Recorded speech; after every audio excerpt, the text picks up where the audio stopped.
নমস্কার, অ্যাস্ট্রো রাজু চ্যানেলে আপনাদেরকে স্বাগত।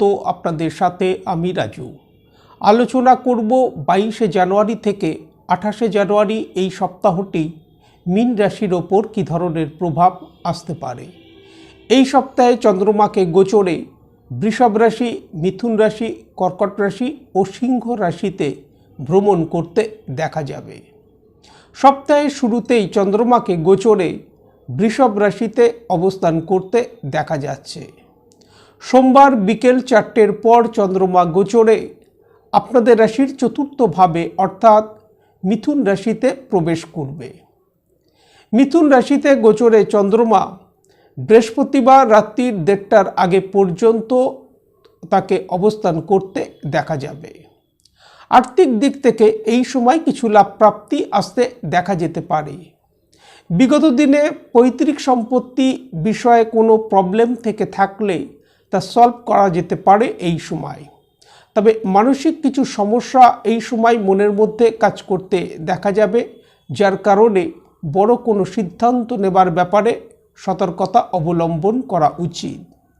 নিজের স্বাস্থ্যের সাথে সাথে মায়ের স্বাস্থ্যের প্রতিও এই সময় কিছুটা খেয়াল রাখা উচিত।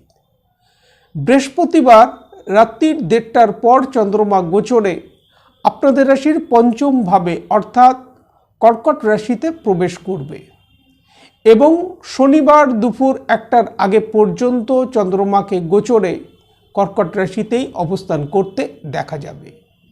গোচরে চন্দ্রমাকে এখানে শুভতা নিয়ে আসতে দেখা যাচ্ছে।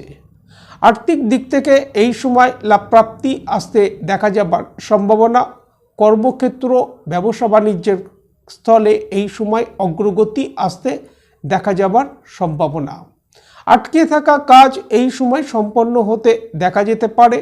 আটকে থাকা অর্থ এই সময় প্রচেষ্টা করলে উদ্ধার হতে দেখা যেতে পারে। ভাগ্যের সহায়তা এই সময় আসতে দেখা যাচ্ছে। ভ্রমণের সুযোগ এই সময় আসতে দেখা যেতে পারে এবং তা থেকে লাভপ্রাপ্তির সম্ভাবনা। যারা বৈদেশিক কাজ কারবারের সাথে যুক্ত, এক্সপোর্ট ইম্পোর্ট বিজনেসের সাথে যারা যুক্ত বা যারা এমএনসিতে কর্মরত, তাদের এই সময় লাভপ্রাপ্তি আসতে দেখা যাচ্ছে।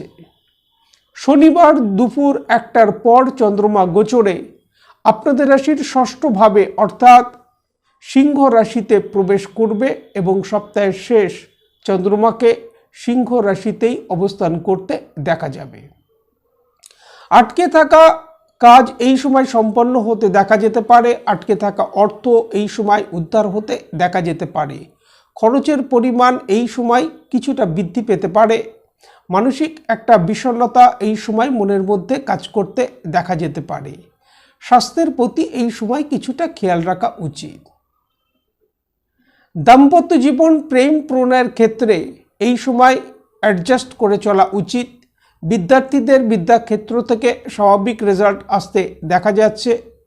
চেস্ট সংক্রান্ত কোনো সমস্যা, গলার কোনো সমস্যা, চক্ষু রিলেটেড প্রবলেম, সমস্যার প্রকোপ এই সময় কিছুটা বৃদ্ধি পেতে দেখা যেতে পারে।